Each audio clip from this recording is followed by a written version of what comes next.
Ce corps de métier apporte depuis un certain temps du sang neuf dans le monde du transport en commun dans les villes congolaises. Hélas, sur le terrain de la pratique, il est constaté l'implication des étrangers dans cette profession, pourtant réservée spécifiquement aux nationaux. Un business qui soulage plusieurs jeunes Congolais. L'application sur le terrain de la pratique n'est nullement respectée, déclare Freddy Badiengila, syndicaliste. Nous avons le décret, et nous avons la délibération, mais sauf que nous n'avons pas de décret d'application. C'est ce qui met à nu les lois congolaises.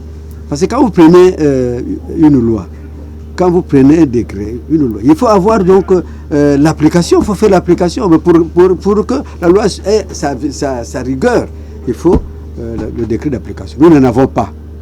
Ce que vous dites là, c'est juste. Nous avons quelques métiers, c'est même fabrique de pain, même le commerce à l'étalage, mais c'est réservé aux nationaux. C'est comme le transport, c'est comme le taxi-moto aujourd'hui. Vous voyez, le taxi-moto aujourd'hui, c'est renfloué des étrangers.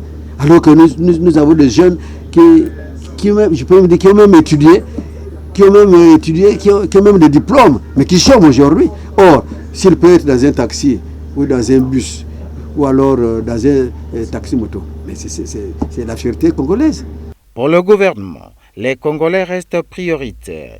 Il s'agit d'un choix, voire d'une volonté de politique nationale. Nous lançons un appel à nos responsables, au pouvoir public, quand il y a une loi. Mais pour que la loi ait sa rigueur, il faut l'appliquer. Donc il faut un décret d'application qui accompagne cette loi-là. Vous en connaissez plus. Voilà, c'est ça. Nous, Sénégalais, on n'est pas d'accord avec ça. Il faut qu'on le dise. On est dans notre pays, mais quand ça ne va pas, c'est ça aussi la démocratie. C'est ça aussi la démocratie. Nous disons qu'il y a des étrangers dans le taxi-moto, dans le taxi, dans le bus aussi. Ça n'arrange pas les jeunes Congolais.